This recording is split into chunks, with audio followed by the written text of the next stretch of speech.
editor sama digital imaging artist. Next. Nah, Kumata Studio sendiri kita bikin serial kami sendiri. Jadi maksudnya ada serial animasi yang kita develop sendiri, kita coba jual. Berikut aja, next aja, sekilas aja. Ada yang preschool, ada yang komedi dan lain-lain. Next, terus. Nah, mungkin teman-teman ada yang tahu si Juki the Movie? Nonton nggak 2 tahun lalu ini? Nah, dan kita sekarang lagi ngegarap yang keduanya untuk tahun depan selesai.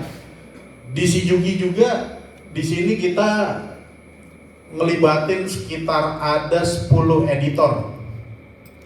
Kenapa ada 10 editor? Nanti saya bisa jabarin lagi gitu ya. Ini kita durasinya tuh sekitar 100 menit. Next. Ini sekilas aja. Kira-kira waktu apa? Ini cuplikan-cuplikannya. Next. Nah, terus juga 2 tahun yang lalu kita ngerjain serial animasi J-Town di Net TV. Ini 22 menit kali 24 episode kali 22 menit. Nah, next. Terus kita juga sempat nge-redesign Unyil. Kita yang ngedesain Kumata Studio, kita yang kedapatan untuk mendesain karakter si Unyil, tapi proyeknya dikerjakan oleh 15 studio secara nasional. Dan waktu itu sayangnya nggak ada yang dari Padang waktu itu. Jadi sempat ada studio yang di Jogja, di Solo, di Malang, di Jakarta, di Bogor, di Surabaya, dan di Bali waktu itu ngelibatinnya. Nah, kita pengen coba nyari talent yang ada di Padang nih, mungkin ada dan bisa nextnya untuk petualangan si Unyil juga kita bisa kerjasama produksi bersama-sama. Next. Nah, ini gambaran kasar aja. Jadi setiap produksi, mau itu film, mau itu animasi, sebenarnya semua tahapan produksinya tuh ada kebagi jadi 3. Ada praproduksi, ada produksi, sama post production. Nah, kalau di animasi tadi kan, ketika mulai dari ide kita bisa lihat. Saya berdirinya di sini kali ya. Jadi mulai dari sebelah kiri kalian, itu dari mulai ide, baru nanti masuk ke konsep art. Jadi ada yang ngedesain karakternya, ada yang mendesain backgroundnya seperti apa, propertinya dan lain-lain. Sampai akhirnya cerita juga, tim penulis mendevelop ceritanya, baru nanti ke storyboard. Nah, baru dibikin lah kayak komik gitu ya. Nah, ketika komik itu ada, baru tuh diisi biasanya kita udah ngetek suara, dan komik-komik yang tadi digabung dengan suaranya jadilah animatik, sehingga kita atau sutradara nih dapat gambaran, oh secara umum idenya sudah sesuai belum sama apa yang dia gambarin. Nah, nanti dari animatik ketika itu sudah lock, sudah oke, itu baru disebar ke tim produksi. Nah, boleh lanjut. Masuklah ke tim produksi. Ini mau ini 2D, mau ini 3D, line-nya kurang lebih sama. Jadi kalau misalnya yang bagian atas itu yang 2D, yang bawah itu 3D. Bedanya hanya media sama tekniknya saja. Tapi kurang lebih sama. Begitu diproduksi, kalau misalnya di 3D ada modeling dan lain-lain gitu ya, texturing, terus bikin background, bikin model karakter dan lain-lain. Lalu menganimate si animator. Nah, kalau di kalau di 2D tadi ada animator yang memang gambar karakternya, dia menggerakkan karakternya, ada background artist, dia bikin ilustrasi backgroundnya. Nah, setelah dari sini baru next masuklah ke post production. Di situ ada compositing, jadi menggabungkan yang sudah dianimasikan, karakter background karakter animasinya dimasukkan ke dalam adegan itu ada background nggak, dimasukkan ke situ, ada special effect nggak, misalnya ada asap atau ada api, ada apa, dimasukin di situ semua. Lalu nanti tugas kompositor itu adalah menggabungkan supaya itu nggak lagi kerasa seperti tempelan-tempelan, harus kerasa bahwa itu believable, itu nyambung, blend semuanya itu. Lalu masuk tuh kan ada visual graphic, editing dan lain-lain. Akhirnya jadilah sebuah karya animasi. Nah, ini pun sama sebenarnya, di film pun sama. Jadi nanti saya cerita sedikit, mungkin kayak teman-teman udah ada yang nonton Wiro Sableng. Nah, Wiro Sableng juga sama. Jadi ketika Di awal mereka syuting, ada adegan-adegan yang membutuhkan tadi digital imaging sama compositing. Jadi ada manipulasi visual di situ. Waktu syuting mungkin pakai green screen. Ya teman-teman, saya yakin udah pada lihat di YouTube ya. Maksudnya teknik-teknik itu sudah banyak referensi. Jadi saya nggak mau terlalu detail di situ. Cuma di situ kelihatan bahwa tantangannya teman-teman pasti bisa bedain. Ini nih jelek nih editingnya. Ketika ketahuan, ya misalnya monsternya kok kelihatan melayang-melayang ya, gitu ya, nggak nempel di adegannya ya, kok kayak nggak nyambung di dunianya ya, gitu, antara live shootingnya dengan monsternya atau apinya atau apapun itu. Nah ini adalah peran si video editor ini, gitu, sama digital imaging artist tadi. Gimana caranya bisa membuat manipulasi tadi sehingga kita sebagai penonton nantinya percaya bahwa adegan itu benar-benar terjadi. Nah, ini sebenarnya tuntutan nih kepada teman-teman semua di sini untuk ngebangun kepekaan.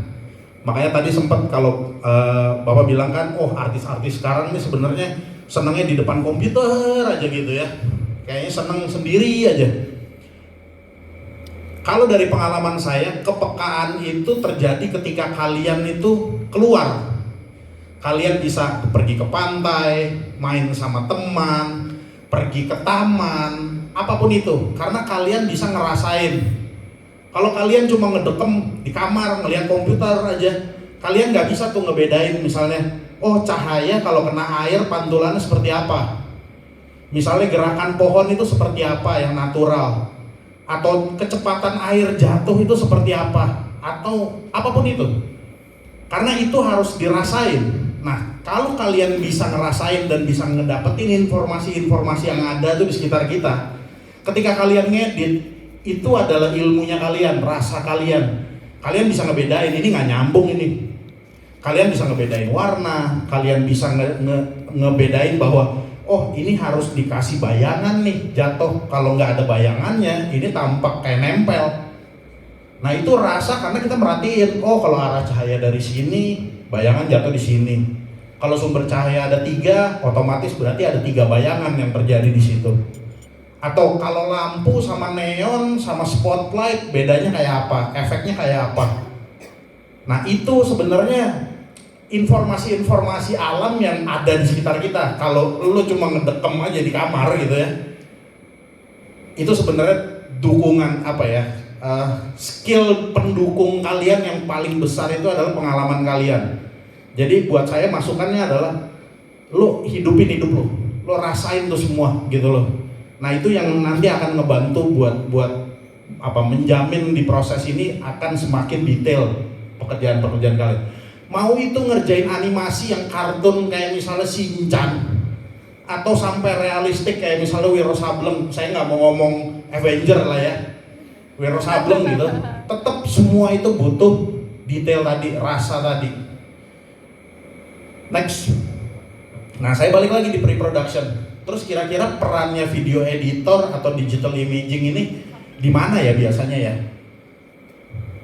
Ada yang tahu nggak? Ada yang tahu? Angkat tangan. Tebak aja. Di mana?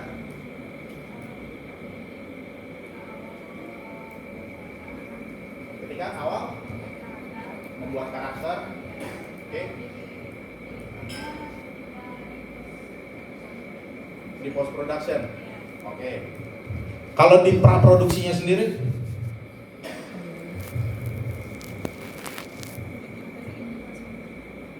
gimana?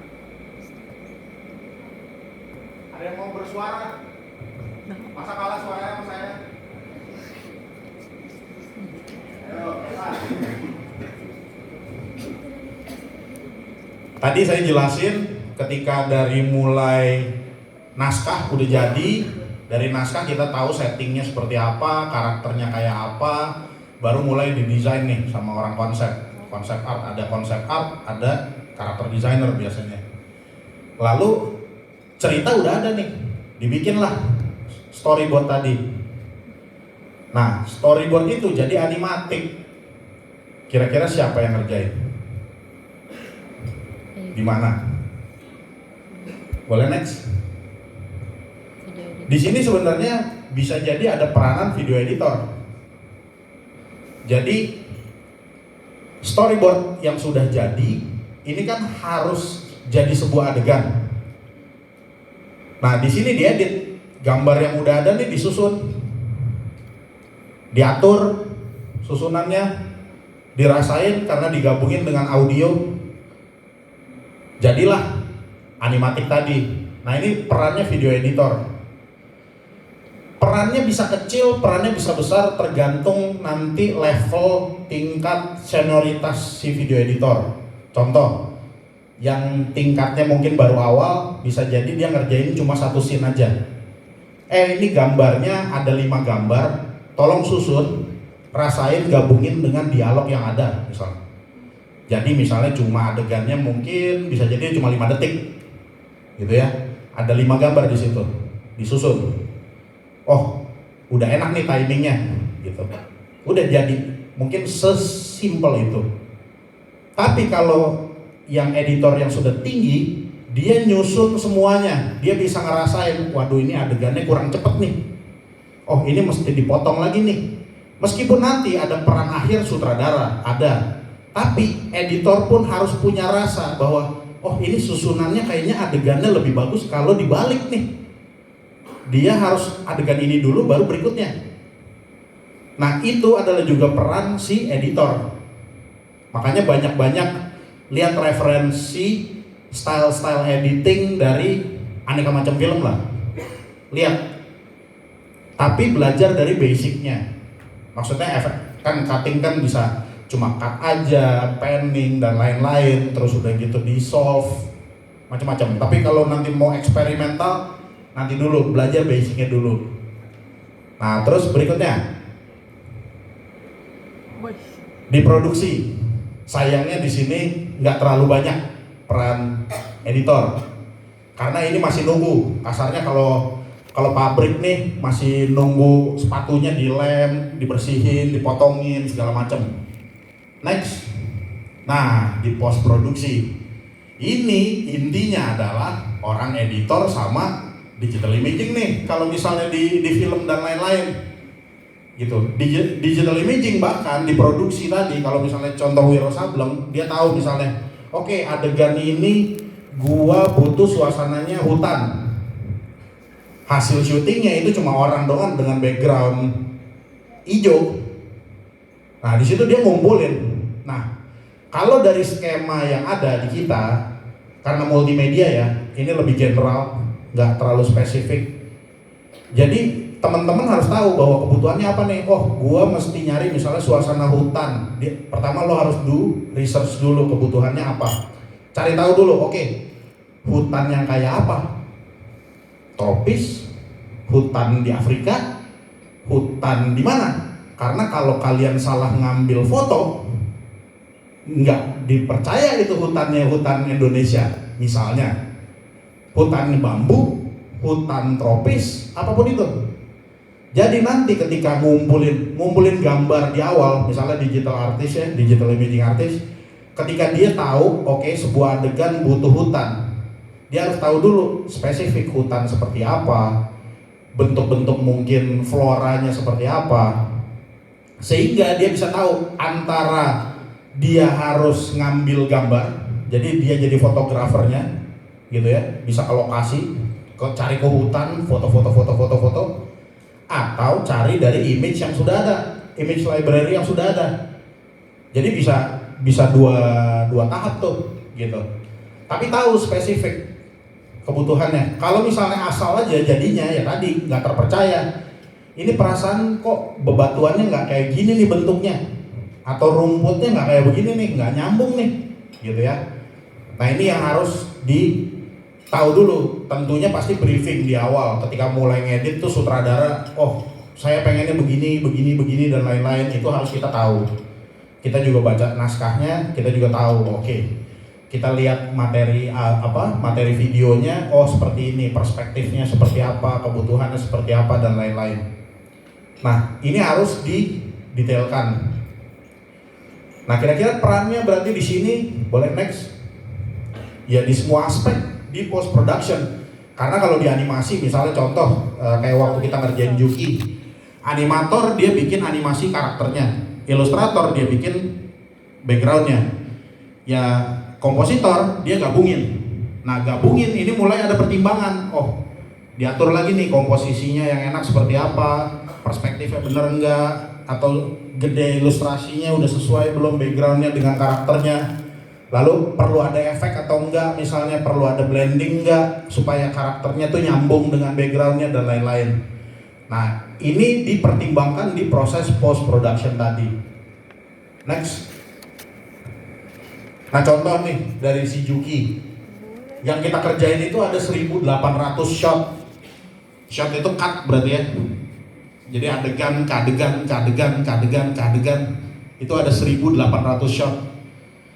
Jadi ada, ya ini kemarin perbandingannya datanya adalah untuk frame-nya. Ini animator ngegambar ada 86.400 frame yang digambar. Kalau untuk animator, ini kerjanya animator. Tapi dari itu semua itu harus diolah. Waktu post editing itu harus diolah, dijadiin satu. Per adegan tadi, per cut tadi dijadiin satu, karakter, background semuanya.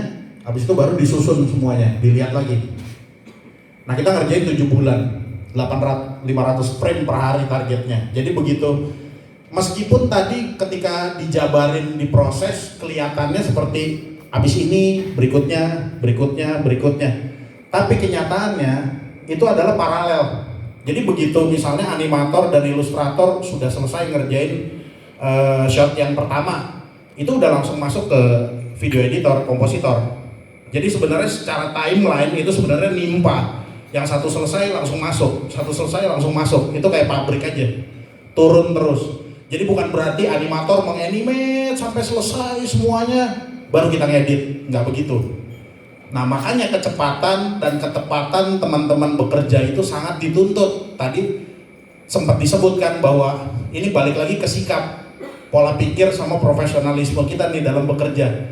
Ketika dalam sebuah produksi besar di mana kita harus ngerjain begitu banyaknya shot dalam waktu 7 bulan, ketepatan eksekusi itu jadi penting. Karena begitu mundur satu, mundur semuanya. Kita bakal nggak bisa deliver. Nah, teman-teman dituntut sekali untuk bisa tepat tadi dan tahu spesifik apa kebutuhannya. Next. Ini salah satu contoh aja videonya nih. Boleh diklik di playernya. Ini tadi dari animatiknya. Ini baru digabung-gabung nih per tahapan.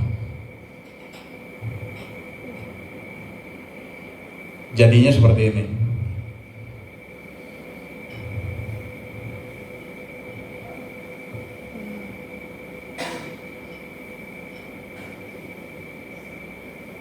Ini tahap clean up oleh animator, diwarnain sama colorist. Tapi ini semua diupdate oleh editor sama kompositor, diupdate terus tiap tahap untuk direview lagi, dilihat lagi, direview, dilihat lagi. Final rendernya seperti ini.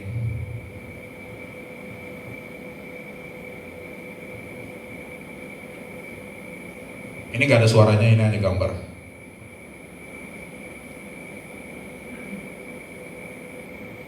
Ini adegan roket, kita gabungin ada 2D, ada 3D-nya.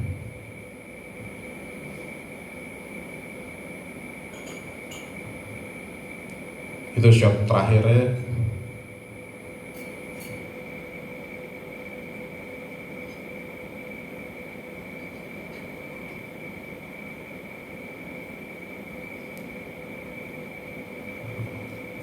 Adegan Coro, kalau teman-teman ingat Coro.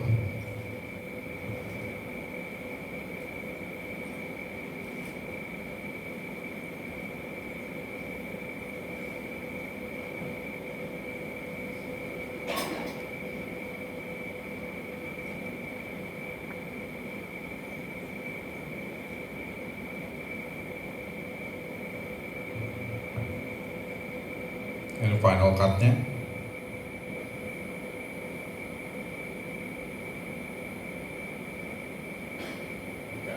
Udah. Nah, itu hanya gambaran aja. Ini karena contoh yang ada saya di studio, karena kita 2D yang ngerjainnya. Boleh di play sambil di play nggak apa-apa. Jadi tadi ini pertahapan animator mengupdate. Pertama line-nya dulu, rough key-nya dulu, diupdate ke editor, dimasukin ke animatik yang awal tadi udah dikerjain. Shot. Jadi misalnya editor dapat 1 sampai 30, editor yang satunya lagi dapat 31 sampai 60 shot-shotnya ya. Ya udah, dia tanggung jawab tuh nge-update itu semua. Nanti masuk ke satu editor utamanya untuk nge-decompile jadi satu. Nah, kita lihat tuh tiap tahapan, tiap shot, baru kita nilai nanti di endingnya. Oke, final render, oh suasananya nih kurang ada rasa nih, ini harus ditambahin lighting nih, ini harus di grading nih warnanya dan lain-lain. Ini tugasnya nanti si video editor juga gitu, untuk ngedapetin rasa yang pengen diperoleh dari setiap adegan. Dan kadang bukan cuma setiap adegan tertentu, kita juga harus ngelihat adegan itu sebagai sequence, sebagai urutan. Ketika suasananya lagi sedih, gimana caranya kita ngebangun suasana sedih itu bukan cuma dari editing secara cut-to-cut-nya aja, tapi dari warnanya juga dan lain-lain. Tentunya ini bukan kolaborasi, bukan kerjaan sendiri, kolaborasi juga, karena dari awal konsep artis sudah membangun skema warna yang harus dikejar nanti di adegan. Tapi itu nanti harus dieksekusi oleh teman-teman tadi, ilustrator yang bikin backgroundnya gitu ya, lalu digabungin lah, di blend sama si video editor. Boleh next.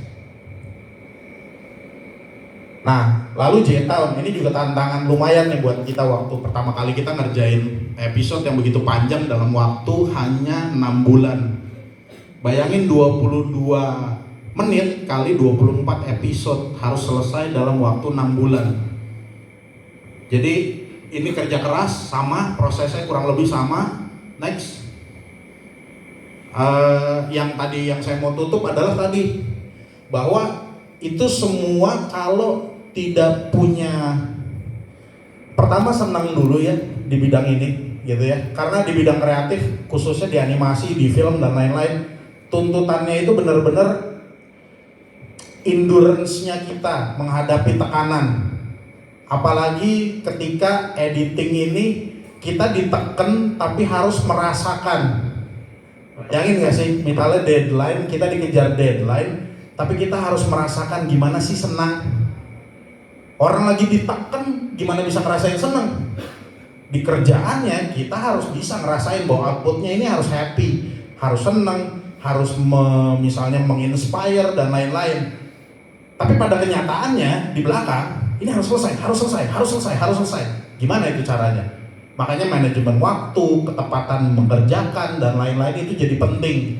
Kita stick on schedule, terus udah gitu kita benar-benar detail ketika dikasih pengarahan sama sutradara ataupun supervisor dan lain-lain, kita kritis. Ketika dikasih kesempatan nanya atau enggak dikasih kesempatan nanya, kita nanya, itu silakan. Karena di bidang kreatif ini semua itu berdasarkan asumsi. Bayangin gini, saya bilang, oh nanti suasananya merah ya, mencekam. Merahnya saya sama merahnya kalian itu berbeda. Bisa jadi Anda ngebayanginnya merahnya merah darah. Enggak, saya merahnya pengen ke ungu-unguan. Tapi karena nggak diklarifikasi, nggak dikonfirmasi arahan detailnya, ketika eksekusi salah, ngulang pekerjaan, mundur atau jadi lembur dan lain-lain. Nah ini sebenarnya yang dituntut. Kalau tadi Bapak bilang, oh harus pede, harus percaya diri dan lain-lain. Betul, khususnya kritis dan inisiatif. Karena selama saya ngurus 15 tahun ya, saya Kumata Studio kita udah 15 tahun. Dan saya nggak pernah marah kalau ada yang nanya, malah saya seneng. Oh iya ya, tadi saya lupa jelasin yang itu. Karena banyak, bayangin film adegannya tadi ada 1800, sutradara harus menjelaskan 1800 adegan nanti mau kayak apa per adegan. Pasti akan banyak yang lewat.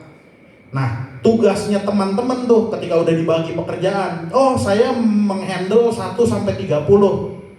Ketika ada kesempatan lagi dijelasin 1 sampai 30, nanya. Karena kalau nggak nanya, miss. Wah, ketemu sutradara lagi bisa tahun depan kali.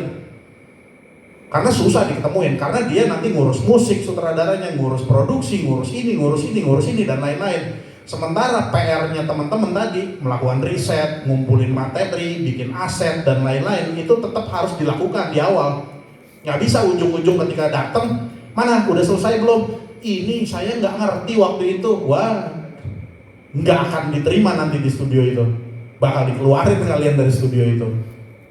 Jadi sebenarnya balik lagi ke sikap. Kebanyakan technical skill teman-teman jago semua, tapi di sikap ini yang banyak lemah. Karena inisiatif, takut mau nanya, aduh gak enak nanti disangka bego. Kagak, orang bego malah kebanyakan gak mau nanya. Gitu loh. Silahkan nanya, dan kalian dengan nanya bahkan bisa jadi dapat ilmu lebih baru lagi. Nah, dan sampai situ kira-kira ada yang mau nanya nggak? Saya nggak mau ini. Silakan. Ada yang mau nanya nggak? Ah, bego semua berarti. Ayo, ada yang mau nanya nggak? Sampai situ ada yang mau nanya, silakan. Ada yang bingung, nggak ngerti, penasaran? Udah jago-jago nih kayaknya. Jago-jago nih ya. Wah, bisa kerja semua nih kayaknya. Asik. Oke. Boleh ya, kalau tengah-tengah saya ngomong, teman ada yang mau nanya, angkat tangan aja, silakan. Nah, semoga tadi jelas menjelaskan sedikit gambaran apa yang nanti akan bisa dikerjakan oleh teman-teman. Nah, saya mau ngejelasin sedikit juga peran di AINAKI. Jadi AINAKI ini Asosiasi Industri Animasi Indonesia. Orang bingung mungkin singkatannya K-nya kemana? Nah, K-nya nggak ada di mana-mana, soalnya kreativitas itu ada di kepala. Asik. Ya, jadi sekilas saja, kenapa sih bidangnya kalian pun penting di industri animasi? Saya sudut pandangnya adalah dari animasi. Next. Jadi pertama di AINAKI sendiri kita membernya itu isinya member-member studio, dan sekarang kita ada 85 member yang sebagian besar studio besar itu sudah terdaftar di kami. Studio besar itu rata-rata sudah ada sekitar 75 orang ke atas di studionya. Bahkan kayak di Bali itu ada Bay Studio yang udah hampir 300 orang, ada MD, ada lain-lain. Next. Dan kita kerjasama sama kampus-kampus dan SMK, lembaga pengajaran, lembaga pendidikan gitu ya. Jadi teman-teman kalau sekolahnya belum daftar, dorong buat yuk join yuk. Karena dengan kita saling berkomunikasi, kita saling berbagi ilmu, ini juga penting. Bukan cuma untuk teman-teman sesama teman-teman, tapi dari saya pengalaman waktu kuliah, ternyata saya nggak dapat apa-apa dari kuliah saya misalnya.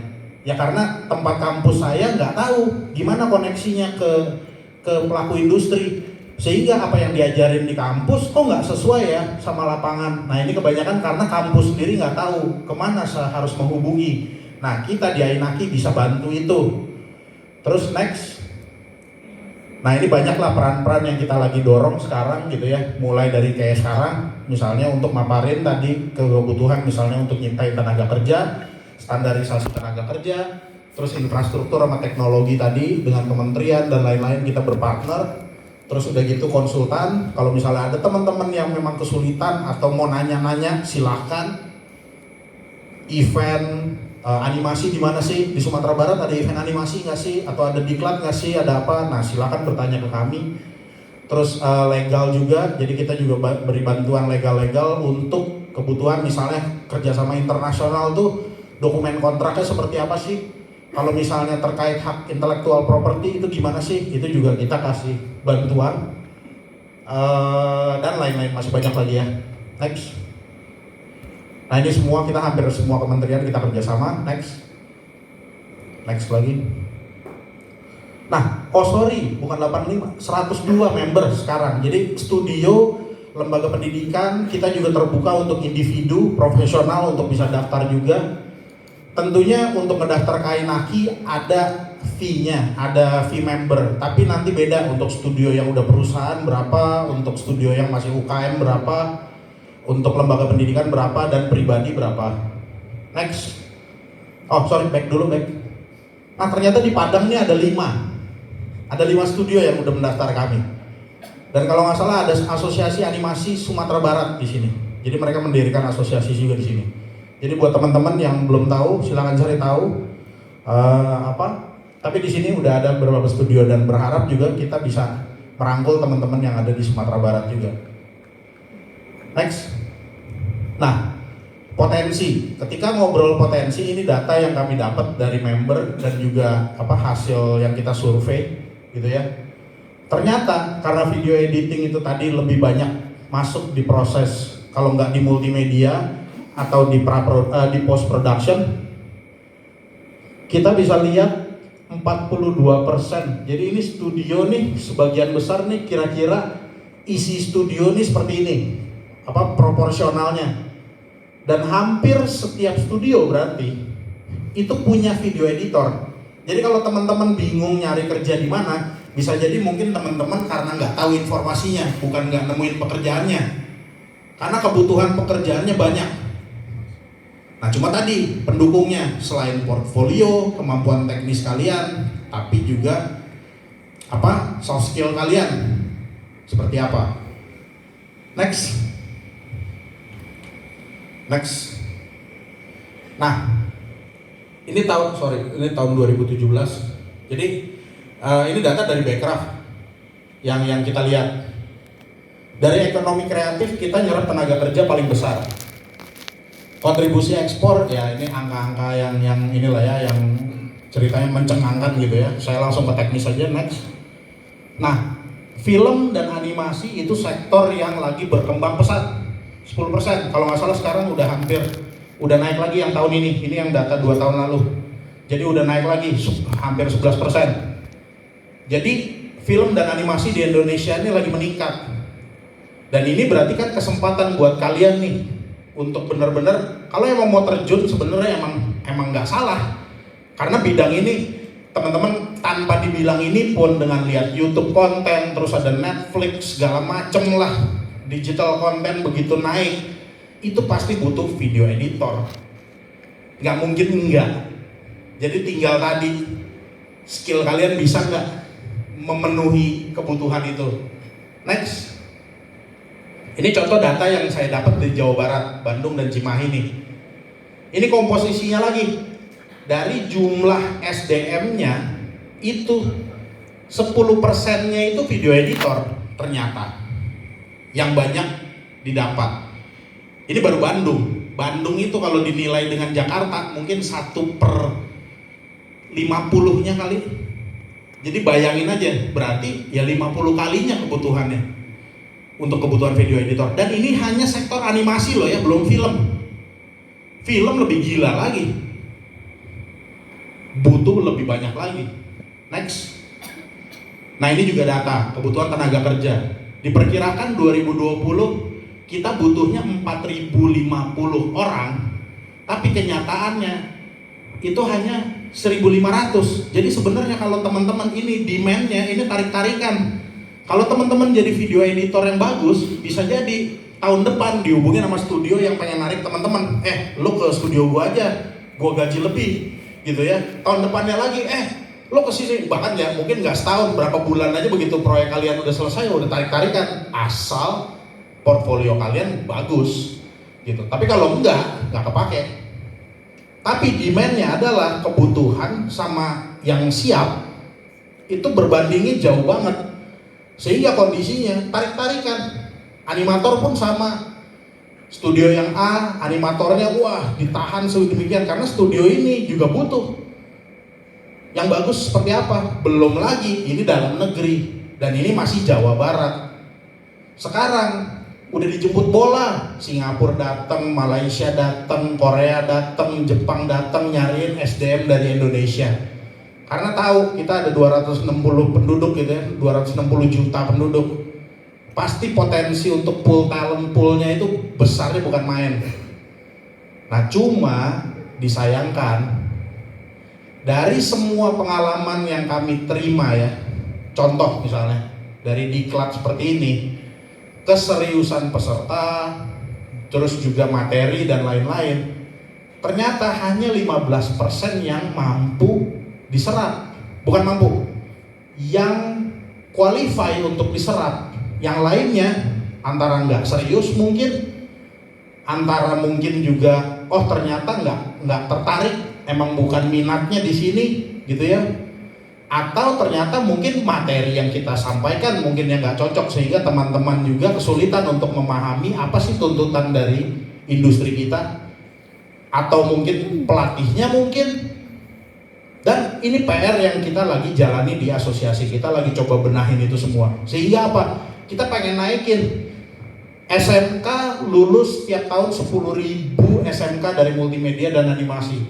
Kalau cuma 15%, itu yang 85% kemana? Nggak kerja. Atau nanti jadi pegawai cuma atau waitress dan lain-lain. Sayang banget gitu loh. Padahal udah susah-susah 3 tahun belajar tapi nggak kepake. Sama yang lulusan S1 juga sekitar, kalau nggak salah tuh sekitar 600 sampai 800 tiap tahunnya. Dan kalau cuma 15% yang keserap, sayang banget. Tapi tadi demand-nya tingginya luar biasa.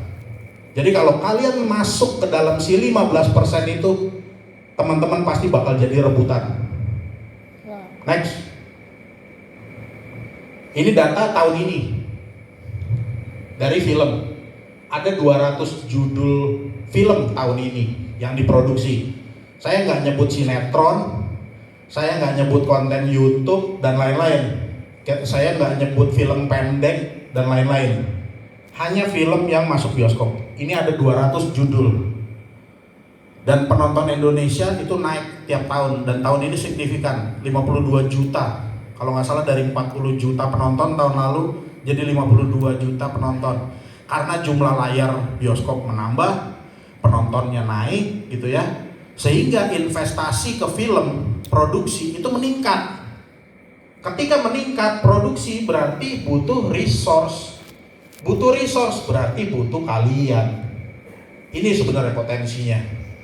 Tapi kalau misalnya sumber dayanya sendiri nggak mendukung, industrinya lagi butuh, akhirnya apa?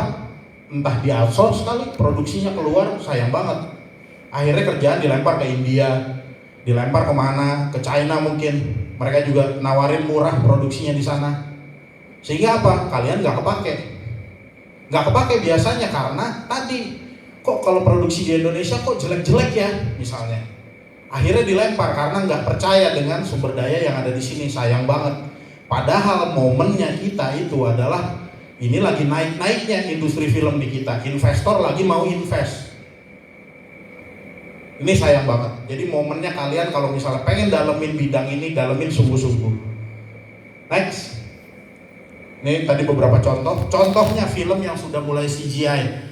Kalau mungkin teman-teman kalau nonton film Indonesia, ya paling cinta-cinta remaja lagi ya, gitu ya. Karena budgetnya kecil, gitu, produksinya pendek, editingnya simple gitu ya, tayang. Nah sekarang investor berani invest, mulai ke CGI, berarti kebutuhan untuk digital imaging artist butuh video editor jelas, gitu. Gundala, Bumi Manusia mungkin nggak terlalu sukses di tayangannya, tapi Bumi Manusia ini settingnya itu banyak full CGI semua. Digital imaging semua, ada green screen yang harus diisi. Kalau nggak salah ada sekitar 1000 adegan di dalam film ini yang ada CGI-nya. Berarti ada digital imaging artist di situ yang bekerja. Jadi tuntutan-tuntutan ini semakin banyak dan sutradara pun sekarang sudah mulai memahami. Sutradara film di Indonesia mungkin dulu takut nyoba CGI karena aduh begitu nggak nyambung nanti jelek film gua. Jadi gimana caranya gua akalin. Nah kalau sekarang mereka sudah mulai mempercayai bahwa oh CGI talent di kita udah bisa mengeksekusi sehingga bisa deliver pesan yang dia mau pesan, apa mau sampaikan. Nah ini sayang kalau teman-teman nggak bisa support itu. Dan ini peran dari teman-teman, makanya tadi kepekaan pun penting. Kepekaan itu nggak cuma dimiliki sama sutradara, harus semua layer produksi itu harus menuntut sebuah kepekaan sehingga nanti itu ngedeliver 100% utuh film yang utuh. Next. Nah, ini sebagai sebelum kita. Oh suaranya boleh di. Ya, ini sih penutup cuma hiburan aja. Kalian gue promosi. Sebelum ini mungkin saya nggak mau mainin kalau nggak ada yang nanya. Jadi ada pertanyaan dulu nggak? Ayo. Kalau nggak ada yang nanya, saya nggak jadi puterin. Tanya bukan? Tanya woi, kamu woi. Siapa yang mau nanya? Atau saya lempar? Ayo. Atau saya yang nanya? Sebutin namanya, dari mana? Bagaimana CGI itu tanya itu? Terima kasih atas waktu yang diberikan, Pak. Saya langsung saja ke pertanyaan, Pak ya. Tadi Bapak bilang, perkenalkan nama saya Nelvi Zetri, biasa dipanggil Nelvi. Kalau instansi asalnya Universitas Negeri Padang. Yang jadi pertanyaan, yang pertama tadi Bapak bilang kan, Ainaki akan membantu menghubungkan antara Ainaki dengan lulusan. Nah, gimana caranya Pak? Gitu ya.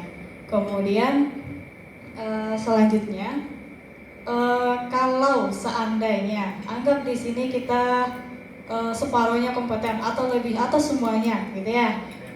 Gimana cara daftarnya ke Ainaki? Boleh nggak? Gitu. Kemudian itu saja dulu Pak. Terima kasih. Assalamualaikum warahmatullahi wabarakatuh.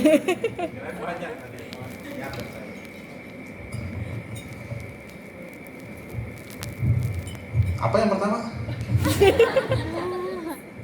Apa yang pertama? Oh, menghubungkan Ainaki dengan lulusan. Ya, jadi kita lagi mendata semua pelaku industri. Jadi karena kita tugasnya pun asosiasi kan harus melakukan pemetaan industri ya. Jadi kekuatan SDM kita di lokal ada berapa animator sih, ada berapa video editor, berapa sutradara dan lain-lain. Itu kita lagi petakan. Makanya kita coba merangkul teman-teman yang misalnya profesinya itu memang sebagai profesional, sebagai pribadi, atau memang studio, perusahaan, studio, lembaga pendidikan dan lain-lain. Bahkan software company kayak berpartner, kita berpartner juga. Nah, kalau misalnya untuk daftar untuk awal pemula, kita memang belum membuka. Jadi kayak misalnya baru lulusan terus mendaftar ke Ainaki secara pribadi, itu belum. Yang kita daftar sebagai pribadi itu lebih ke yang levelnya misalnya technical director, art director yang sudah punya kualifikasi tertentu, spesifik. Nah, tapi buat teman-teman kalau misalnya memang terus ngikutin, misalnya kita ada IG-nya, ada sosmednya juga di Facebook dan lain-lain. Silakan follow itu karena semua informasi itu ada di situ. Kita misalnya buka lowongan pekerjaan, kita biasa di situ. Terus lowongan pekerjaan bukan cuma dari member kami. Jadi kita buka misalnya Malaysia lagi nyari video editor, animator dan lain-lain, di Singapura lagi nyari. Bahkan kita biasa kerjasama misalnya ada studio yang dari Malaysia misalnya. Oke, ada 3 studio mau ke Indonesia nih, lagi nyari talent. Nah itu kita informasikan di situ sehingga teman-teman bisa datang, bisa